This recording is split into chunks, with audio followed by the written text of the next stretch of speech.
have our local fashionista. Please welcome Veronica Julius, the owner of Sassy V Collectables. Welcome. Hi, how are you? Diva. I feel like I'm in a portal. Forgive me. I love the look. 17. Thank you. Thank you. Glad to have you here. So tell us, what sparked your interest in making?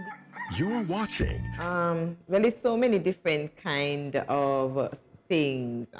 Sometimes you see something like this one was something when I watched Emily in Paris. A really great show. But it's just different feelings and different emotions in time. And I really just like to make things pretty. I get you. So do you just make bags? Yes, the signature is the bags, but we do posters and we also do journals. We just came out with our first set of journals. And I think I may have seen a mask.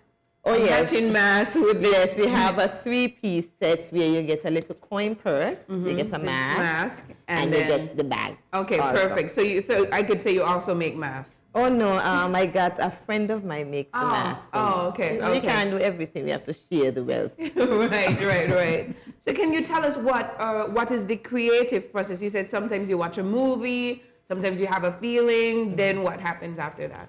And then, well, the process is really looking for the materials, making sure that you have materials that stand out, making sure that it's nothing that you ever see before, so we have it more unique. It's more unique that when you see that bag, okay, I know that bag made in St. Kitts. Right. And then it's just a process of really shopping around to get the feel of a fabric, to really see what you really want and what is going to stand out and what kind of personality of a woman would be what we have. Because it's something for everyone, different personalities. I could tell. So you have been, Sassy V Collectables business. How long have you been doing this? For 6 years. Whoa. 6 years. 6 years. I'm curious, during the pandemic, what was your experience? That was, the pandemic changed me and how I think about business, how I do business, because first you would have never really seen me in front of a camera doing anything. No, because I was a bit shy, but during the pandemic and nothing was really doing, nobody going out to buy any bag. I went running in the morning, and I was asking the Lord, like, what am I going to do? And something said, do videos, and I was like, do videos, me in front of camera kind of person kind of thing. But then that just changed the whole dynamic of the business. We do at Facebook Live, we make sure we have a lot of pictures so people can see how you can wear the bags. So you're saying that the pandemic actually made you improve, forced you to improve. Forced me to and now improve. You're on live.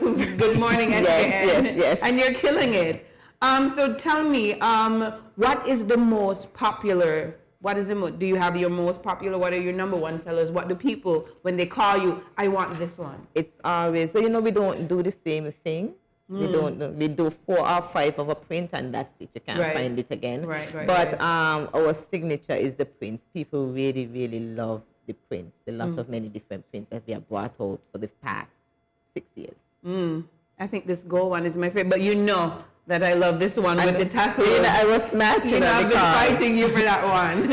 I smart. I said, they said, bring something. I'm going to bring the bag that I know Mimi is going to buy today. Yes. She knows she does. She knows my weak spot. I've been hounding her for this bag because, again, you only make a limited amount. So I made one last year and then I made one this year. Wow. So limited edition. I mean, making no more because Mimi have hers. Right. Very good. Limited edition. Limited edition. So, Jamie? I'm here, I'm feeling a little left out because I'm a guy. I see a bunch of female bags. How do you get the male shoppers to buy from you? What do you tell them? Because the male loves their women looking very pretty, so I think they you buy should the say bag. that right into the camera. Because the male love their women looking pretty, so they buy the bags for I'm trying to give Jamie the hint. She's trying to give me the hint. You look so pretty. She's pretty enough. Christmas is coming up. I think that this is perfect for her. Hold it, Mimi. Hold it. Yeah. Oh, Matches with the hair. So you could gift all your female friends a nice little, limited edition bag. So that's how the men get involved, all right? Yes, that's how they get involved.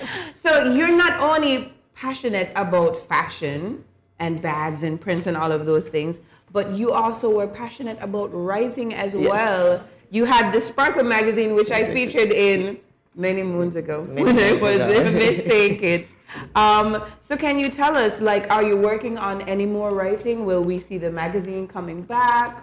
Well, because I'm kind of focused, I want this to really breathe so it can breathe on its own. But definitely, I was just telling Gian that I want to write a Hallmark Christmas movie. So You're a Christmas lover like the two of us. Hashtag Christmas girl. That's what oh, so we're a team then. Yes, we're a team. We're a team. But I have been writing, you know, actually in 2013, I wrote a poetry book, but I was so shy about it that What happened?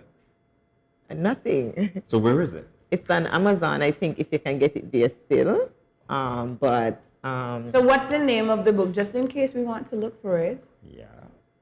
Pieces of Me. I love the title. Yeah. Yes, I love Pieces that. of So Me. I am definitely going to look for it. So, but I still write every day. For those who are on my WhatsApp, they get sometimes every or twice a day, they get a little message that I wrote. nice. And my customers, I think they are very fed up of me, but that's okay. But I'm still writing, but the main focus is really to get the business to breathe on its own, and then we go back into the writing. Right, of course.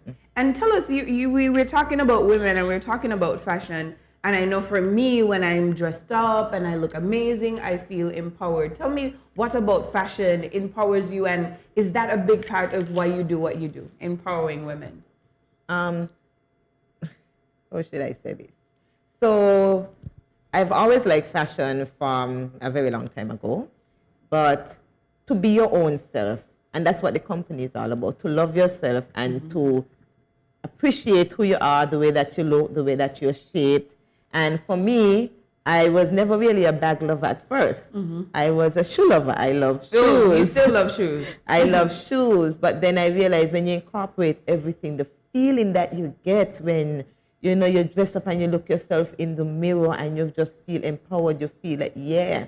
Like this morning, I make a few TikTok videos because I say, girl, you look good, eh? Why not? But then it's really just about empowering yourself, because we go through so many things daily after this pandemic and, you know, mental health. So it's really important to just, like my friends just say, like, you just go in movies, you ain't got to put on your high heel shoes, but that's it, it's how you feel. Right. And you're supposed to feel and love yourself as much as you can, so that you can inspire someone else out there who is feeling down and don't feel much about themselves, that they can love themselves also. Right. Well, I gotta say, based on what you just said, I read something, and I'm getting in on women's fashion here for the first time. That's fine. All right. So, getting in on women's fashion, something that you said about dressing impresses your mood and improves others' moods as well. You're absolutely right, because I'm looking at you, and I have to say that blue is amazing. Thank you. And, definitely a fashionista.